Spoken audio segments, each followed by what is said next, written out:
Soy el hijo de Federico, tenemos el mismo nombre, y eso un poco nos bendijo y nos condenó. Federico Jorge Tater Morínigo, él nació San Pedrano, Nueva Germania. ¿Cómo quieren la historia? ¿La breve o la más larga?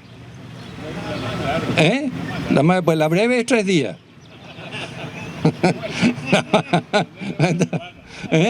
Bueno, hay una semana.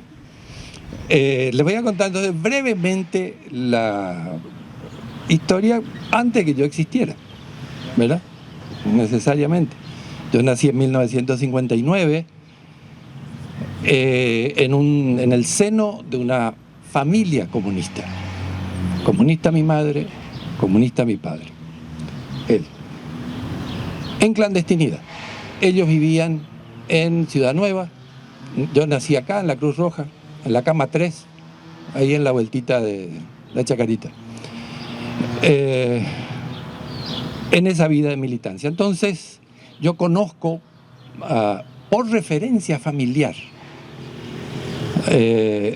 las historias previas de cómo se conocieron, sus militancias,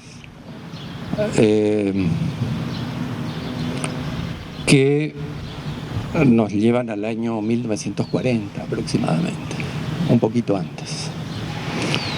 Idalina, mi madre, es guaireña, ella también nació en 1922, guaireña, vino a vivir a Asunción, estudió en el colegio normal, era maestra normal.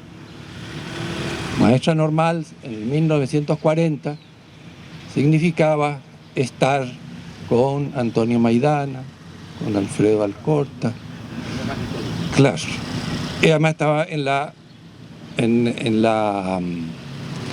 el gremio magisterial.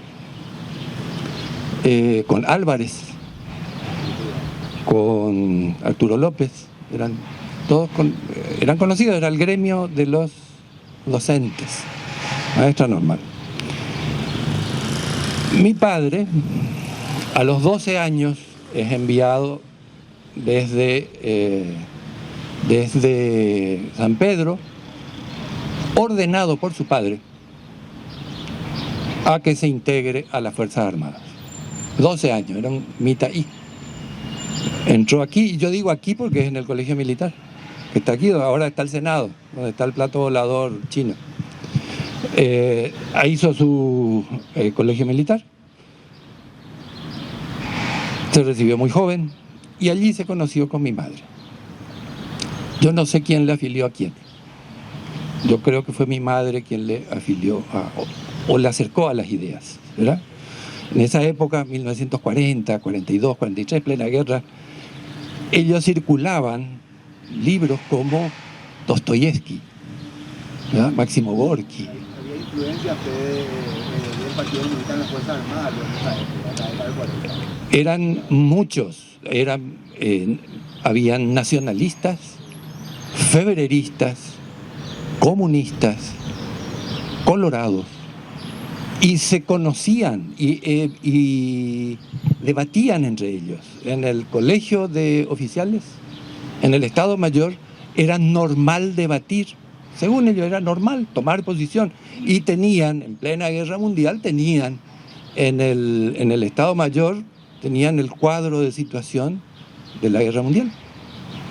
¿Verdad? Todo el día ellos tenían ahí la información al día, y eran oficiales de las 3 fuerzas. Mi padre era marino, y el debate político, ideológico era... Sí, ¿qué dije?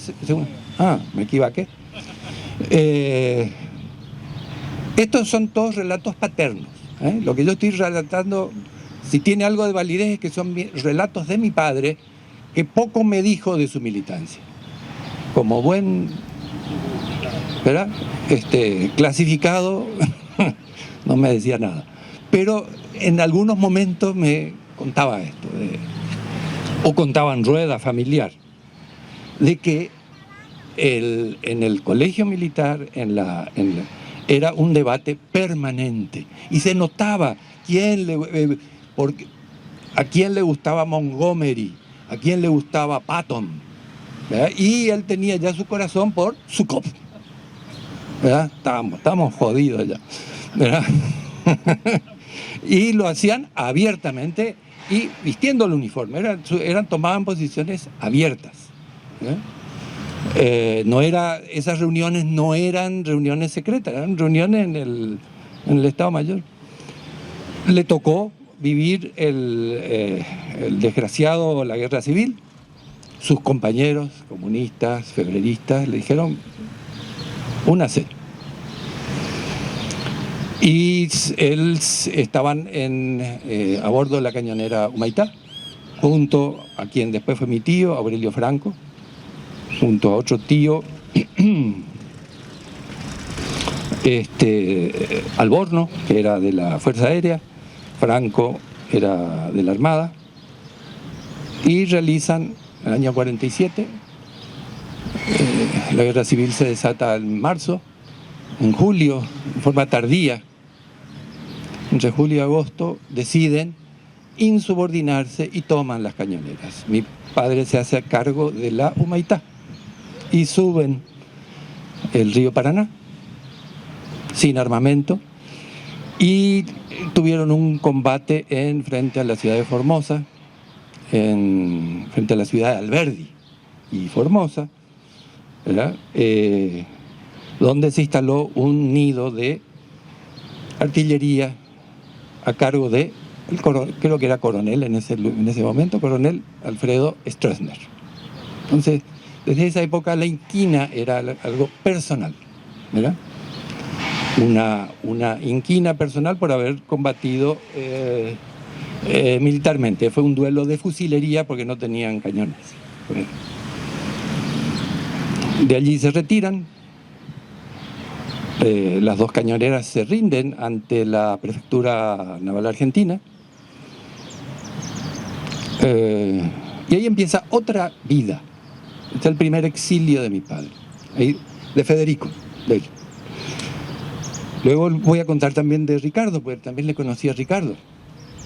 Y a Federico también le conoció Bernabé, ¿verdad? Así que yo voy a pedir también que él hable por ahí, si quiere hablar. Pues, el 47, todas las dos cañoneras se rinden, son recibidos en la Argentina. Primero son apresados en Apóstoles. Allí le viene a visitar mi madre y ellos inician otra vida, se exilian ambos, ya como civiles. Mi padre como civil, mi madre como civil. Ella ya le impidieron ser maestra porque no era afiliada al partido que había triunfado nunca más pudo ejercer el magisterio de mi padre. Mi padre, declarado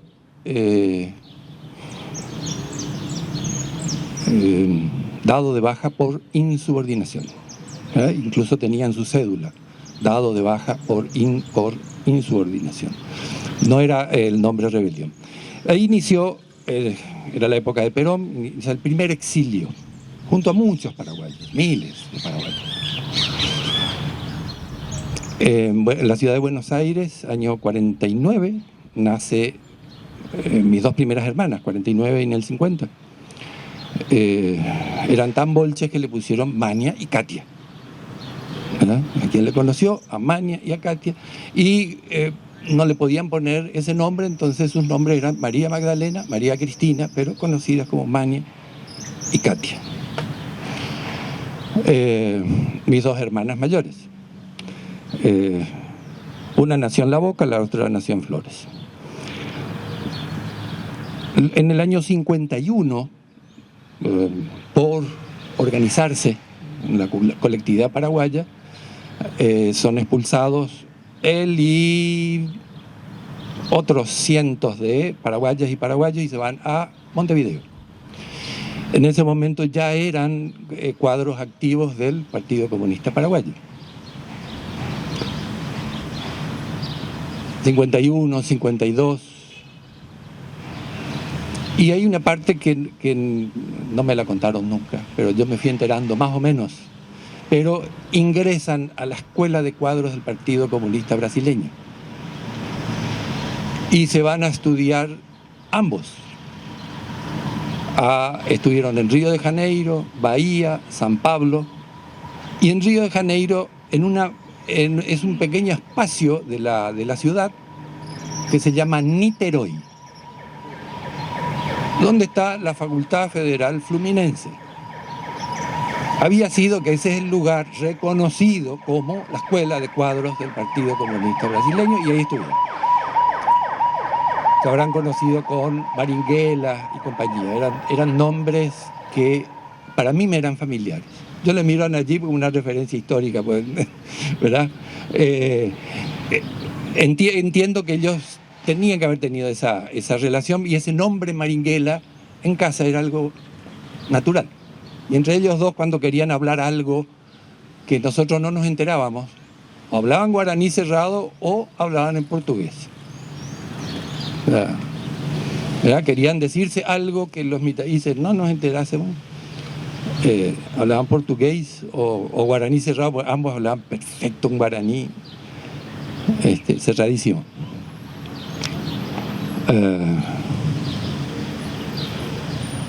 De allí deciden en el año 54 ingresar, después del golpe, que hay una especie de apertura, llamado, pero ese apertura llamado en realidad era apertura llamado para algunos y un cazabobo para otros, ¿verdad? El caso de mi padre ya fue un cazabobo, ¿verdad? De ahí a investigaciones. Creo que ahí tiene tres o cuatro apresamientos. Estuvo en la 7ª. No creo que haya estado en la 3ª, pero sí en investigaciones. Le conoció a la primera tanda de investigaciones. Se conocían perfectamente. Y en una de sus escapadas que le dejan salir,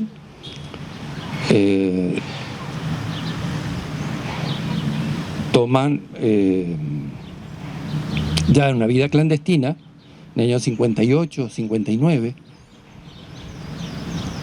le dan una misión sería la responsable o comandante político del FULNA en Asunción. ¿Verdad? Sería un responsable político que tenía que esperar, recibir a la columna, el Tororón, etc. ¿Verdad?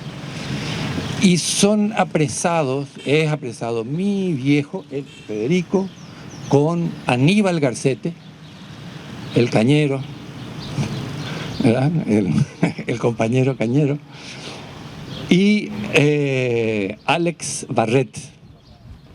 Claro, Alex Barret, el único hijo de don Rafael, que era militar y era de la Armada. Era coetáneo y era camarada de mi viejo. Y los tres son detenidos en la casa de Alex. Y ahí parece que ligaron mucho, porque hubo resistencia. El hijo Alex luego tiene 8 hijos, ¿verdad? Hijas e hijos. Conocemos algunos hijos de don Alex, ¿verdad? Soledad, ¿quién más le conocemos? Nani, Alberto, Rafa, Nani y Licha, que anda por Asunción. Son como 7, 8, ¿verdad? Todos músicos, músicos, poetas, y uno de ellos militar. Bueno, en la casa de Alex, en ese 59, había un arma de su hijo, que además un arma fallada, que no andaba, salía el disparo torcido. Entonces, esa es parte de la anécdota, pues ligaron muchísimo, pues Alex, cuando viene la gente de investigaciones, se resisten, y él se resiste con una pistola que no disparaba a ningún lado. Entonces, por resistencia, ligaron mucho. Doblaban la esquina, ¿verdad? Y Y Cuenta en su libro. eso, y eso contaba mi viejo, ¿verdad? Pues decía, él hablaba mucho guaraní, yo lo voy a decir en español, pero intenten traducir al guaraní, pues decía, tú ya ligamos demasiado por este pelotudo. A uno por lo menos le tenía que haber ligado, ¿verdad? Pues tanto ligamos que él tenía que haber acertado a alguien.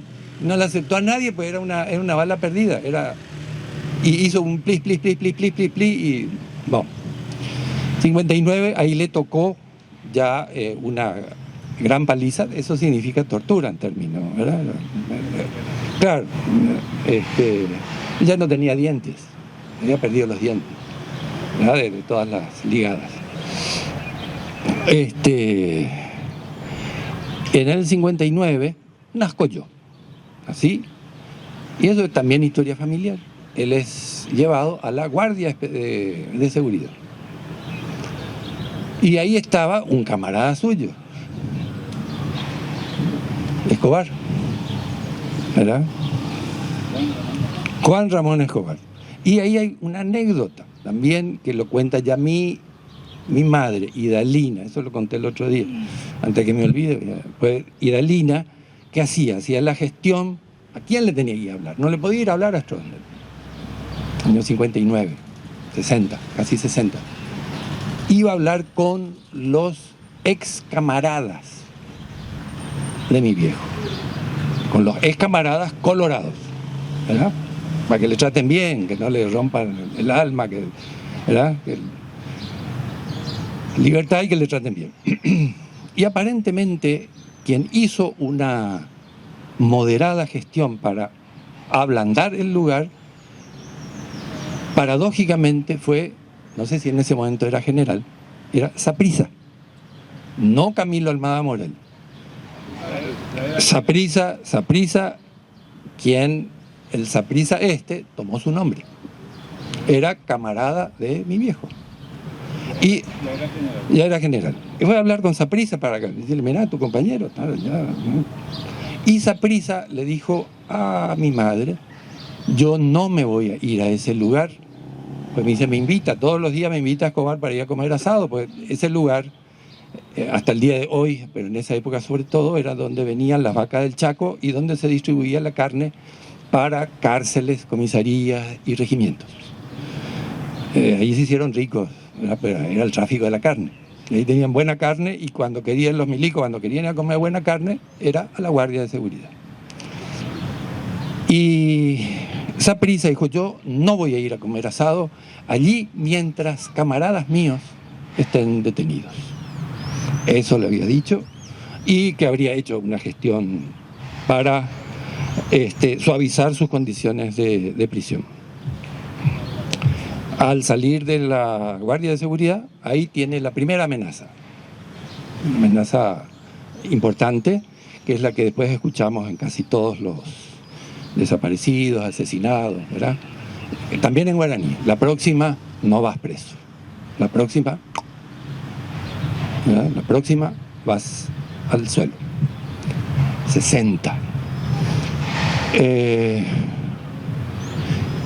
Sigue su vida, sale en el año 60, sigue su vida clandestina, y en el año 63 le van a buscar de investigaciones. Ahí se escapa. Eso no lo cuento yo, recuerdo vagamente, pero lo recuerdan más mis hermanas, que son las que vivieron eso. Vivíamos en Ciudad Nueva. Él se dedicaba a hacer su militancia nocturna, trabajaba en un taller, hizo sus herramientas. El de milico pasó a ser electricista y construía cosas, estructuras de metal. Tenía soldadura, manejaba de fundición, manejaba de hierro, manejaba de soldadura, manejaba de electricidad, como todo militar de armada que maneja estructuras grandes. De allí él se escapa de esa batida. 63. No estoy tardando mucho, ¿verdad? Puedo adelantar el tema así. Bueno. Esa es la última vez que estuvo en el Paraguay. De ahí pasa por la línea, ¿cómo es? Esa línea Ho Chi Minh que hay por la ruta de los paseros, ¿verdad? Por los amigos, los compañeros, los paseros, Clorinda, Formosa, exacto, con todo ese equipo de equipo de salvamento que siempre existió para entrar y salir, ¿verdad? Que era Chaco, Formosa. Se instala en Formosa, se instala en Resistencia en el año 64, un año después, llama a mi madre y dice, bueno, estoy acá, me voy a instalar en Resistencia, compré un terrenito, estoy armando una casa, vénganse. Y deciden ahí hay una decisión, éramos 5, y ellos deciden para siempre dividir la familia. Dice, bueno, no vamos a poder andar entre 5, así que las 2 nenas se quedan acá en Paraguay, quedan en Argentina, se quedan a vivir para siempre en Asunción, con las abuelas, criadas por las abuelas y las tías, y le llevan al Masmita ahí, 4 años, ¿verdad? Y ahí me inserto yo ya en la vida del exilio, ¿verdad? El exilio de mis padres, 4 años. Por eso que tengo mi tonalidad curepa. Hice mi primaria en la ciudad de Resistencia, secundaria en Lomas de Zamora, termino mi secundaria en Capital Federal y después me toca otro exilio, pero ese va a venir después, la semana que viene. Resistencia estuvimos desde el año 64, yo tenía 5 años en el año 65. En el año 67 ya se reunía con toda la banda, estaba lleno de paraguayas y paraguayos. Estaba Rojita, el peluquero, el papá del negro Rojas. El papá del negro, de Bernardo, el papá de Bernardo y el otro que era músico, eran los 2 músicos. Rojita, andaba con un sombrero y era peluquero. Estaba Mareco, el relojero, Teme, el joyero, Añasco, el sastre. Si alguien le conoce a esos nombres, pero eran todos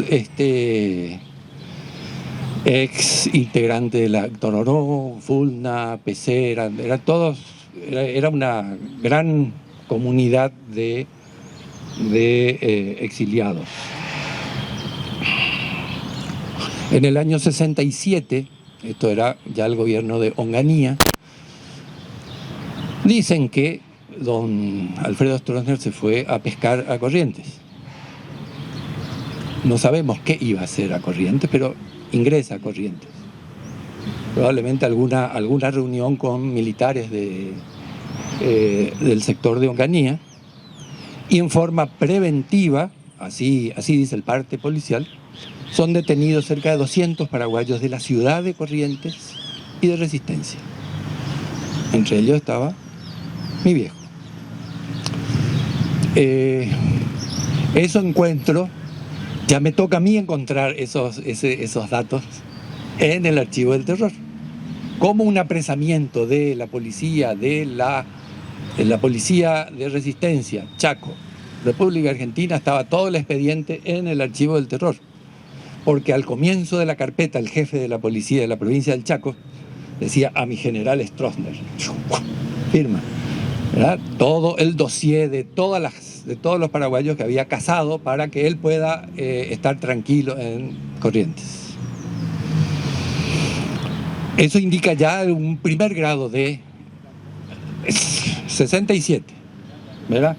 Claro, el jefe de la policía, esto ya es parte, causa juzgada, porque esto acercamos al juicio Cóndor en la Argentina. Y eso les hizo cambiar el tema de que el Cóndor empezaba en el 75, ¿verdad? No, había una relación bilateral, policía a policía, comisario a comisario, general a general. Si un general tenía su competencia hasta esa orilla del río, había otro general allá, ellos ya comían un asadito, ya sabían quién era, ¿verdad? Ya hacían tratos juntos, de todo tipo, político y económico. Siempre fue ligado ambas cosas. y quienes manejan las fronteras manejan los comercios ilícitos. Bueno, 67. Yo no me enteré de ese apresamiento, pero me entero de que la familia, pequeña ya de 3, decide, bueno, vamos a irnos más al sur. Mi padre se va en el 68, y para el año 69, comienzo del 69, manda ya una carta y dice, bueno, vénganse, tengo ya un terreno, una casita en Loma de Zamora, barrio San Alberto, Camino Negro y La Perida. Conocí esos lugares, ¿verdad? Conocí cerca de Puente 12, cerca de Seiza, Camino de Cintura. Una casa en construcción. Sí, eso, en cada lugar una casa. Bueno, 69 nos trasladamos, el grupo familiar, a provincia de Buenos Aires, y ahí aparecen otros amigos, todos paraguayas y paraguayos, otros amigos, otras. Silvio Grande, estamos a 20 metros de Silvio, ¿verdad?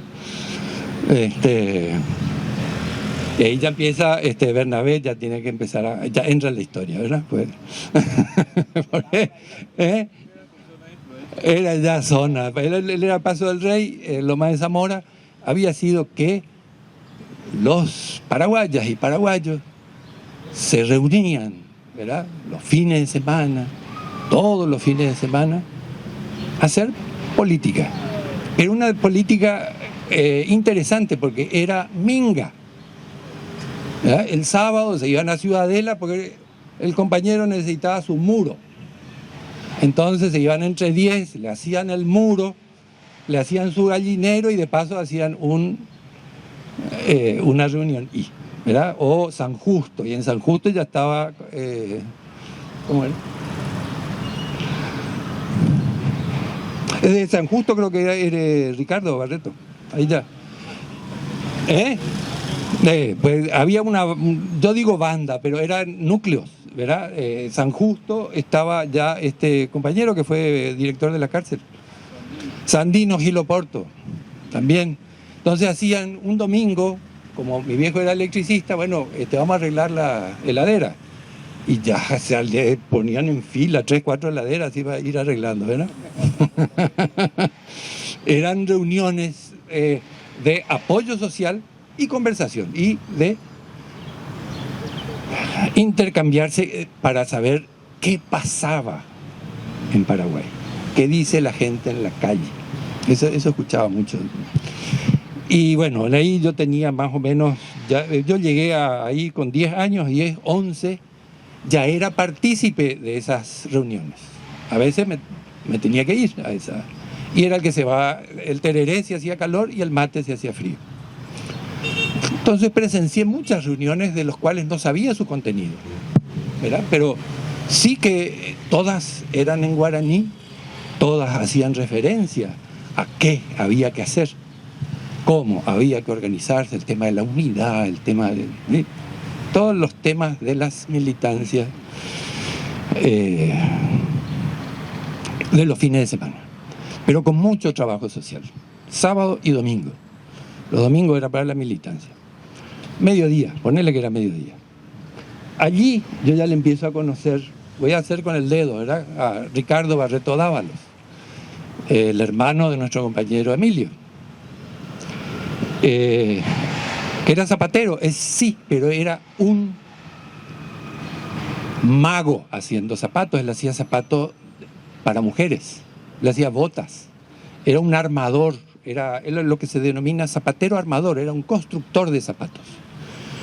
Y en su casa tenía los moldes, ¿verdad? Y comentaba, ¿verdad?, que los moldes, en general, la que venía de Italia, de la moda italiana, de Nueva York, decidían las grandes marcas el molde, no cambiar cada año, sino cambiar cada 10, para no tener que gastar tanto, ¿verdad? Y él compraba esos moldes y hacía zapatos, hacía en su casa, trabajaba para otros y le hacía zapatos a la gente de plata, ¿verdad? Él iba a entregar las botas a Palermo, a Belgrano R, le hacía botas a ganaderos, esposas de ganaderos. Eran botas de... No le podrían salir $1000 alguna de esas. Era un artesano, ¿verdad? Te podía hacer de... Algunos le traían las pieles de caza, ¿verdad? Piel de algún animal, y decía, por favor, ¿qué me puede hacer? Y te hacía un zapato de la gran... ¿verdad? Algo así. Bueno, ese era Ricardo Barreto Dávalos. Y yo el hermano de Emilio, sí. Que yo sepa, no lo puedo certificar, él tuvo formación en Cuba.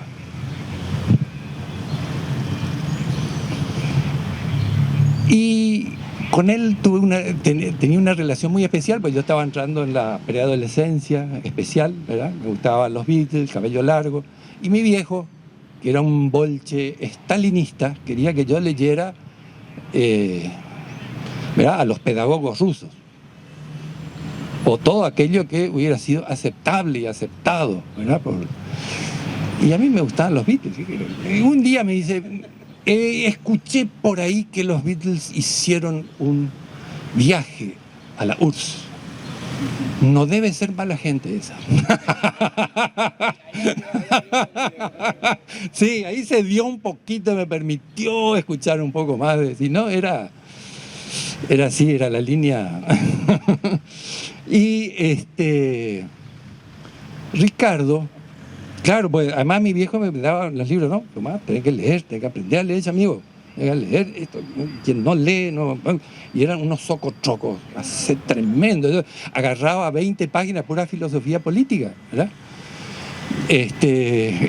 A la página 20 yo ya estaba durmiendo. Y Ricardo captó eso, ¿verdad? Y empezó a traer libros más pequeños.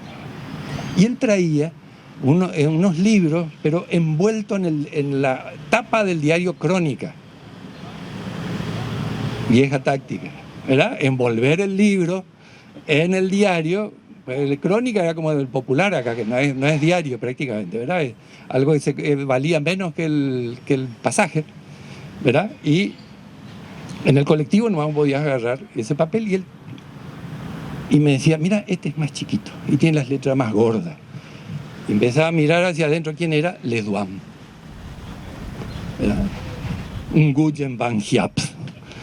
Es decir, no le bajaba su nivel, ¿verdad? Pero era más accesible, eran libros más chiquititos. ¿Eh? El hombre y el arma. Sí, Sun Tzu, era mortal don Ricardo, ¿verdad? Él me acercaba y me decía, bueno, te dejo, y la semana que viene que voy a estar, voy a llevar y te voy a traer otro, ¿verdad?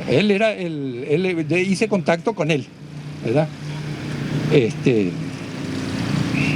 Así que bueno, cumplo también en la memoria del compañero Ricardo en recordarle su acción militante. Él estaba en mi casa 3 veces a la semana.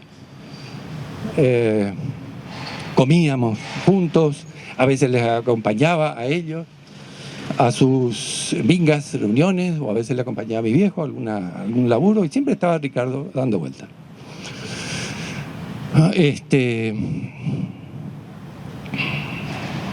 Año 1972. Tampoco, yo me di cuenta después en la comisión de verdad. Mayo de 1972, desaparece mi viejo un tiempo, y después me entero que había una gran redada. Hubo una reunión de paraguayos, 1972, que yo sepa, cerca del Club San Lorenzo, o era en la zona de Almagro, o era en una dependencia del Club San Lorenzo de Almagro. No sé si vos tenés alguna referencia a eso. No. Pero ahí cayeron, a ver, Mecha Soler. Mecha era habitué de casa. ¿Ya? Iba y venía por casa. Tuvo Mercedes Soler. Estaba en esa caída. ¿Ya? La abogada que vive encontró el hueso, el cráneo. Gloria Estragó Bieber, también detenida en ese mayo del 72. Pero también cayó un músico. Por eso esto apareció en las fotografías de Coordinación Federal. toditos fueron a parar ahí a la calle Moreno, la Coordinación Federal. ¿Quién más estuvo? El hijo de Méndez Fleitas, el hijo mayor, Papucho. Sí, eso encontramos, las fotos, acá.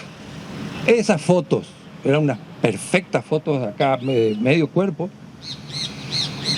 cerca de 18 detenidos, no, 18 fotos, pero los detenidos fueron más. En Coordinación Federal aparecen acá, copias. ¿Pero en el archivo también? No, el archivo de terror, ahí están, y deben haber más porque Rosa Palau no identificó todas las fotos. Y son unas fotos muy especiales, pues son acá, medio cuerpo, perfil y frente. Al ubicarle a Papucho, yo hablo con él, y que hablé creo que también con Gloria, y me dicen, no, Fede, eso fue cuando Stroessner fue a visitarle a Lanuse, 72. Nos metieron a todos en cana y terminamos todo en coordinación. Bueno, le hablo a Papucho, Méndez Fleitas, Bernardino Méndez Val, y me dice, sí, ahí caímos todos en la... Me dice, y había un cónsul paraguayo que en forma desesperada quería, estábamos nosotros detenidos, estuvimos cerca de 2 meses, quería llevarnos a todos y traer a Paraguay. No sé si era Ortiz Telles, pero había un cónsul que quería desesperadamente, ya que Coordinación Federal había agarrado a tantos, traerlos aquí, de una.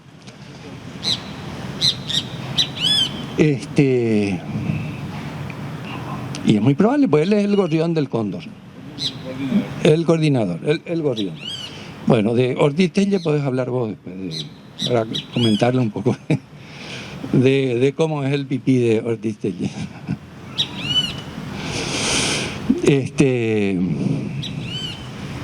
Año 72, eso ya indicaba de que hubo un apresamiento 67, es decir, 1 es una gota, 2 es una lluvia.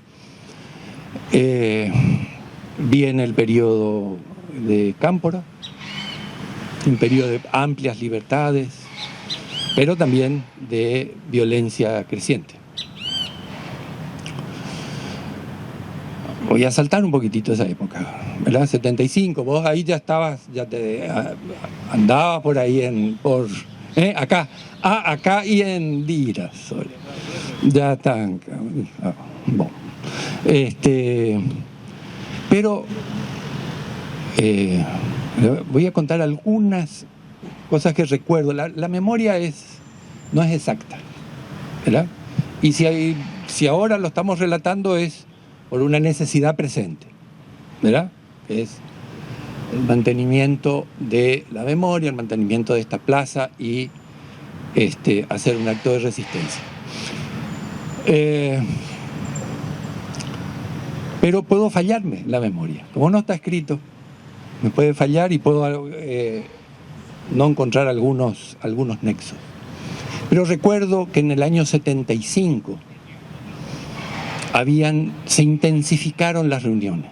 En mi casa, que estaba en 11, y en Ciudadela, en San Justo, ¿verdad? Y escribían, algunos de ustedes ha de conocer, en tinta de limón, ¿verdad? Hojas blancas con tinta de limón y le pasaban una no sé qué.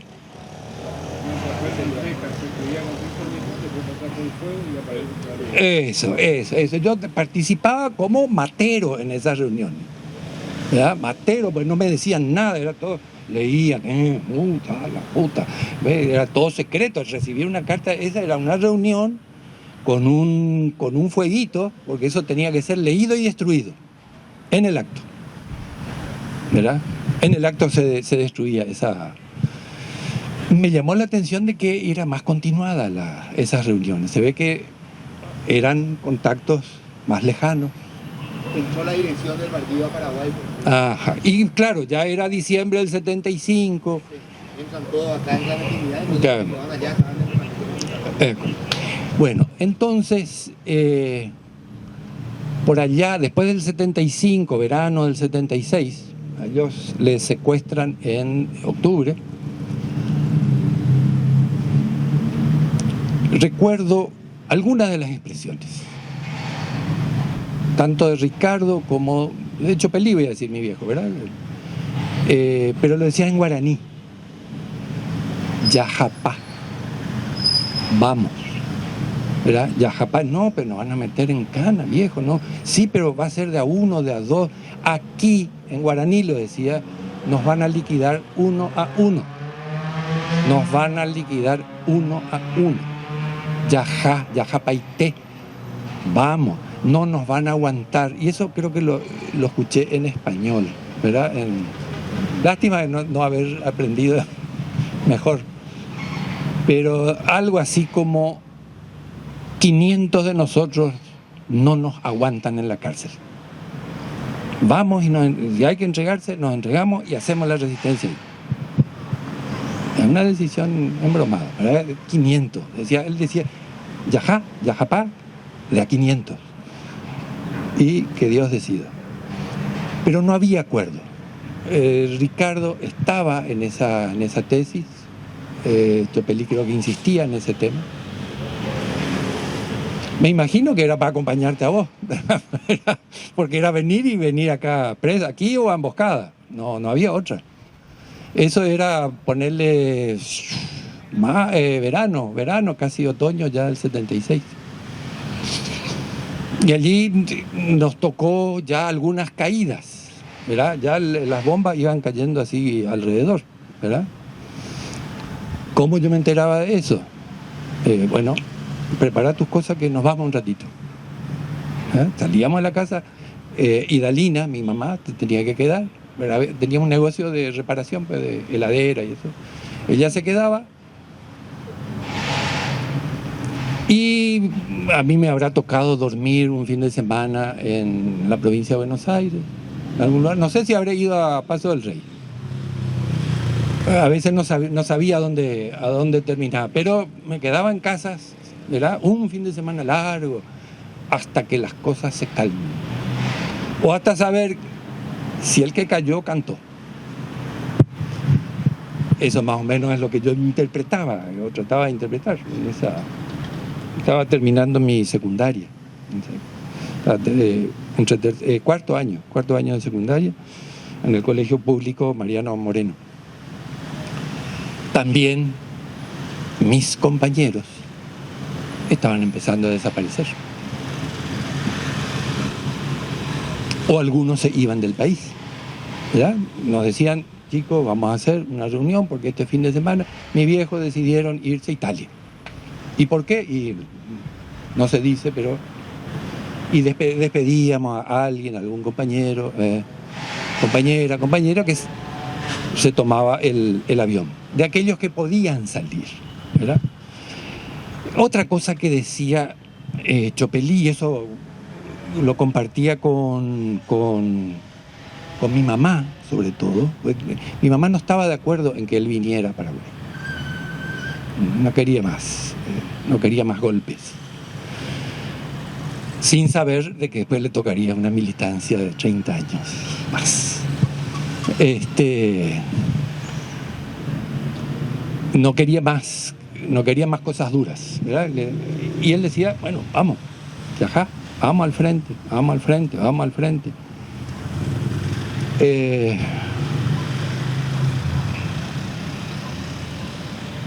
Estoy tratando de recordar las palabras, ¿qué decía?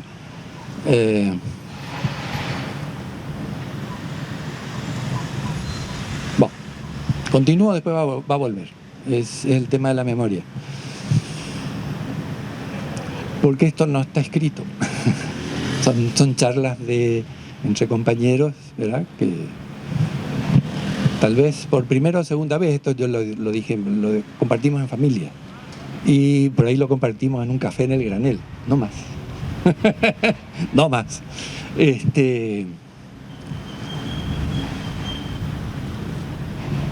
Habremos tenido que salir de nuestra casa unas 5 o 6 veces por las famosas caídas riesgosas de nacionales, compañeros paraguayos que o eran desaparecidos o estaban bajo riesgo.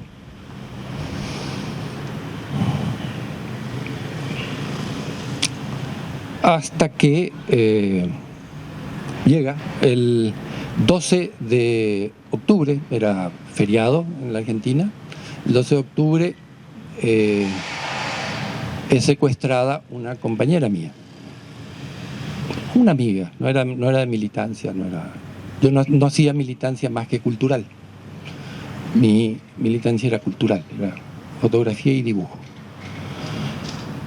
Y a mi amiga me gustaba más ella que su dibujo probablemente, ¿verdad? Pero estaba detrás de eso, estaba ya las hormonas dando vueltas.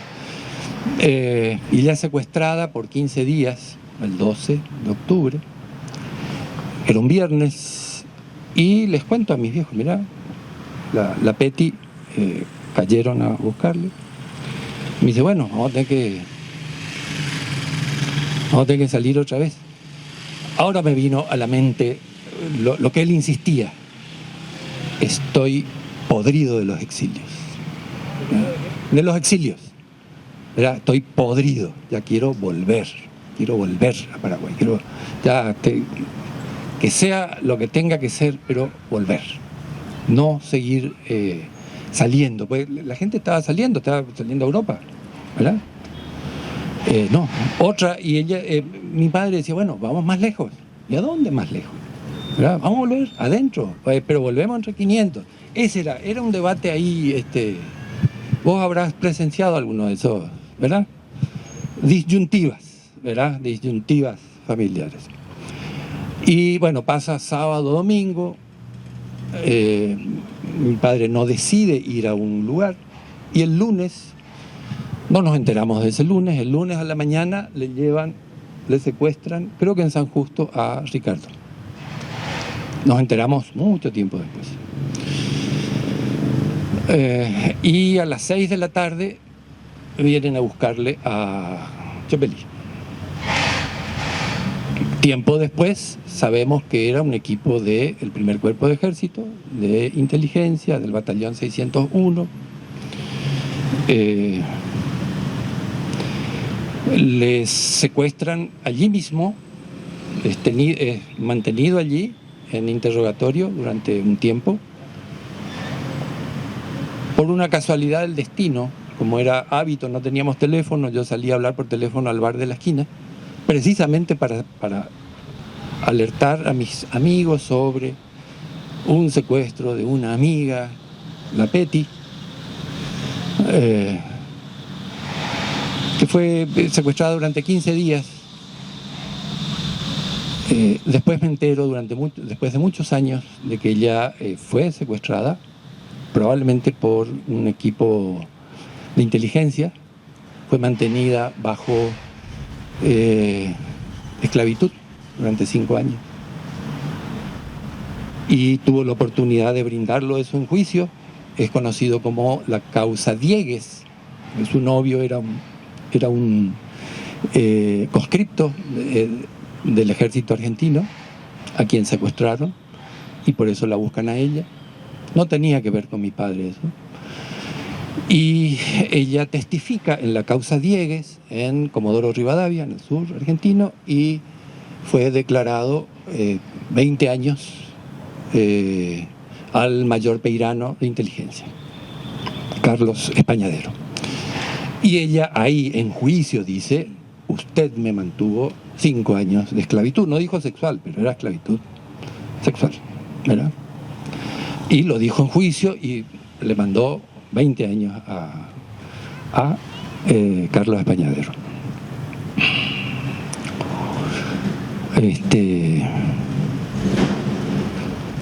Ese secuestro del 15 de octubre me tocó presenciarlo. Coincidentemente estaba afuera.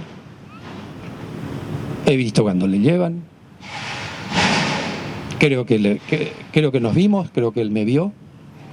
Y como todo militante o milico, mantuvo la mirada al frente, ¿verdad? Pero me vio. Después intenté entrar a la casa, de hecho entré como si fuera un cliente y los milicos que ahí estaban no me reconocieron, o sea que no sabían a quién venían a buscar. ¿Verdad? Yo entré, hablé con mi madre, les he visto a estos ñatos, eso lo declaré en juicio. Incluso algún abogado de los represores me dice: usted conoce mucho de armas. Simplemente porque les di una determinación técnica, les dije: sí, estaban con subametralladoras. ¿Y cómo usted sabe eso? Y bueno, con el curso del tiempo uno sabe lo que es algo que se lleva al costado, que es la famosa itaca, ¿verdad? Y algo que es largo, que es el famoso FAL. No estaban con FAL, estaban con itacas. Esas cosas que se llevan al costado y que se llaman subametralladoras en Google. Bueno, no sé qué está haciendo Urubum. ¿Qué año fue? 15 de octubre de 1976, el mismo día que Ricardo. Bueno, desde ahí desaparecido hasta el día de hoy. Allí, bueno, pues voy a contarle la historia de Idalina, pues ahí empieza otra militancia de Idalina, ¿verdad? De la búsqueda. Ahí son 35 años de búsqueda, toda su vida. Ella, hasta el año 2013, que falleció el 1 de marzo, aquí ella le buscó siempre. Les hizo juicio a quien tuviera que hacerle juicio. Inició, junto con otras compañeras, la llamada Causa Cóndor, ¿verdad? Con el doctor Pedroncini, con la gente de la Liga, ¿verdad? Esa es toda una historia de Idalina, toda una historia es, pues es una lucha de una maestra con el instrumento del derecho, ¿verdad? Pues ella, su instrumento fue el derecho, y ella de derecho no sabía, pero sí sabía de disputar el derecho, pero no era leída en... Y bueno, para eso decía, para eso están los abogados, para entender los abogados. Y en la Liga se juntaron, habían sido los mejores abogados, ¿verdad? Pedroncini, uno de ellos, Barcesat, eran todos unos capos, eran profesores de derecho, que se pusieron a disposición de los familiares para impulsar causas. Incluso uno de los fiscales de la causa Cóndor dijo: cuando he visto esa causa Cóndor, para mí, eso lo dijo Osorio, Miguel Ángel Osorio, dice, fue una chispita en la oscuridad. ¿Verdad? Pero era el momento de impunidad, no se podía perseguirla a nadie, y la causa Cóndor lo que buscaba era determinar el comportamiento sistemático del terrorismo de Estado y la relación sistemática transnacional. Entonces eran familiares de Uruguay, de Paraguay, de Chile, de Argentina, y eso se probó en juicio. Hubo sentencia en las 3 instancias, y quien tuvo que ir preso fue. Y está, en Marcos Paz, preso o lo que fuere. Pero bueno, ese 76 es otra historia. Bueno, ella hace esa lucha, se va encontrando con... No eran madres, eran familiares. No eran madres, eran todos, eran madres, abuelas, primos, tíos. El tema es que luego van tomando, ¿verdad? Con los golpes que van recibiendo, los familiares van teniendo también apoyos. Había apoyos de publicistas, ¿ya?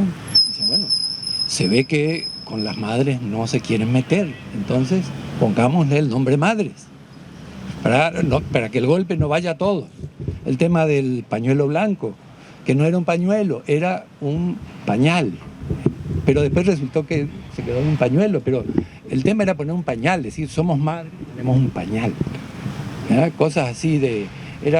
y eso fue pensado por militantes que no eran familiares y que iban aportando, querían aportar a la... También tenían su servicio de inteligencia.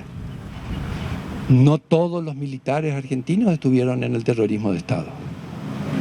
Hubieron militares que incluso se nuclearon, ¿verdad?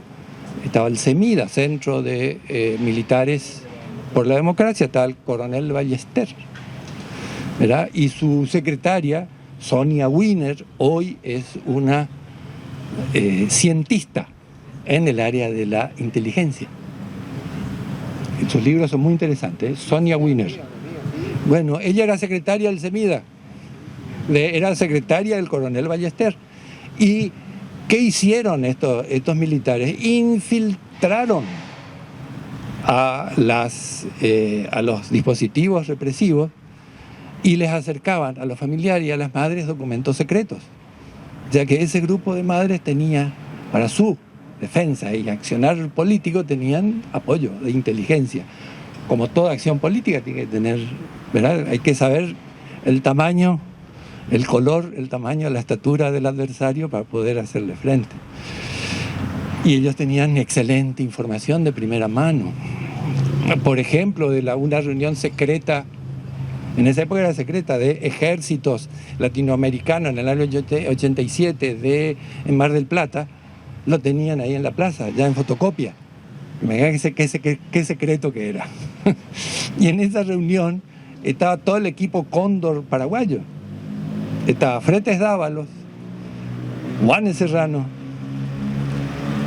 Johansen, el teutón Johansen, y Andrés Rodríguez. Era todo el grupo, era año 87. Se supone que Andrés Rodríguez ya sabía de que era el que tenía que hacer el recambio. Y sin embargo, él se fue a esa reunión.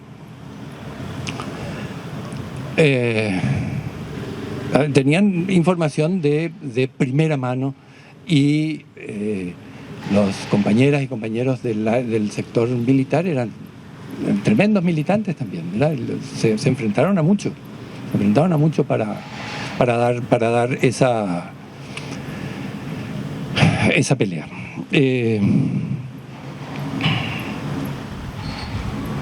Creo que a partir de allí ya es más conocido el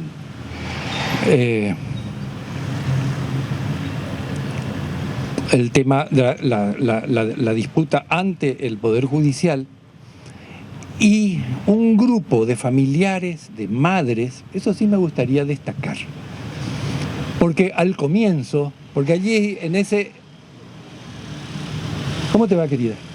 En ese equipo estaba el IM, que es la comisión de paraguayos, de familiares, de paraguayos, que es lo que nos nuclea hoy acá con Rogelio, ¿verdad? Venimos de esa camada.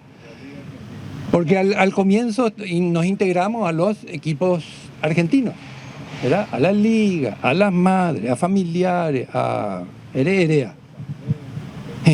Pero de repente había sido que eran muchos los paraguayos, ¿verdad? Se hablaba mucho guaraní en las marchas de Plaza de Mayo, demasiado ya. Entonces, estaba Alfonso, el papá de Gastón, María Alfonso, Eloísa, muchas compañeras que hoy ya no están, ¿verdad? Algunas que vivían en la provincia de Buenos Aires, les costaba un Perú llegar a la Plaza de Mayo todos los jueves. Y allí, al comienzo, hubo una cierta celosía y no comprensión de por qué familiares de desaparecidos paraguayos se nucleaban. ¿Por qué no se disuelven y no se integran nomás en organismos argentinos? ¿Verdad? Y esa batalla cultural incluso tuvimos que dar, ahí yo ya me integré en esa ¿verdad? De que no era una división, sino que era necesario demostrar una doble persecución, demostrar de que veníamos de una dictadura y que esta era una segunda dictadura. Incluso creo que Epifanio Méndez Fleite decía desterrado yo ¿verdad? Eso, la necesidad de mostrar la especificidad de los paraguayos, por la masividad, el carácter y la militancia de los paraguayos. Paraguayas y paraguayos, cuando yo todavía estoy en el siglo XX, a veces en el tema de género, ¿verdad? Digo mucho en masculino y tengo que decir en ambos. porque éramos todos, era muy combinado, madres, padres, madres, hijos, y luego en el año 79, que comenzó a venir a llamar la atención la Comisión Interamericana, 79-80, los familiares de paraguayos detenidos desaparecidos en la Argentina. En esa época llegamos a recolectar el caso de 90 desaparecidos. Hoy es reconocido 120 aproximadamente. Esos 120 está dentro de nuestra lista, ¿verdad?, de la Comisión de Verdad. Pero en esa época ya habían 90, ¿verdad?, reconocidos que estaban. Hoy muchos de ellos ya están, por ejemplo, el caso de Norberto Rodas ya está ubicado. Su familia ya sabe dónde fue reconocido, ubicado. Los otros compañeros no, continúan, ¿verdad? Estimamos, como siempre, que era el lugar final un traslado al mar o al cementerio de Avellaneda, o en algunos casos muy específicos un traslado al Paraguay por pedido específico de esta relación que tenían, ¿verdad? Le miro a Rogelio porque vos tenés está la hipótesis bastante definida a través de Ortiz Telles, compañía, de la ruta de Agustín al Paraguay. No en otros casos, ¿verdad? No hay señales fuertes en otros casos de la provincia de Buenos Aires.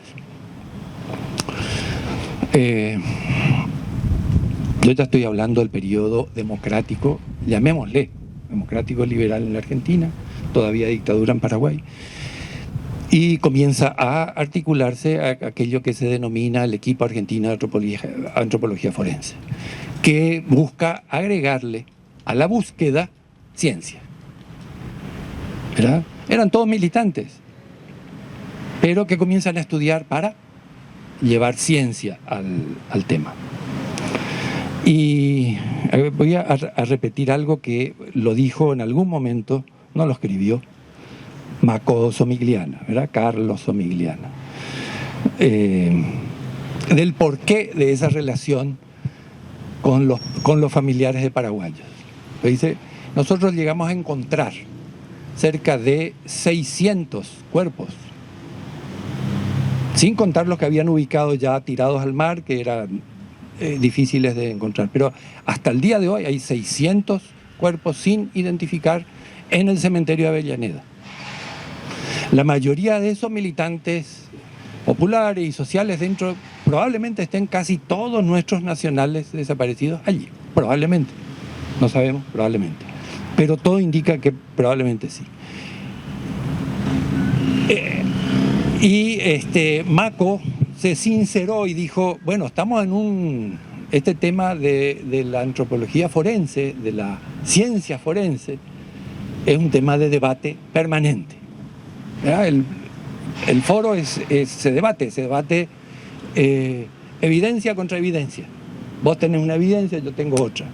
Vos tenés una evidencia hacia un lado, yo tengo una evidencia contraria. Bueno, gana la evidencia más fuerte. De allí el término forense, que es algo que se debate continuamente, ¿verdad? Debatir. ¿De dónde salen esos 600 cuerpos? Habían hecho un avance importante en localizar los cuerpos, pero no habían avanzado en identificar las militancias previas.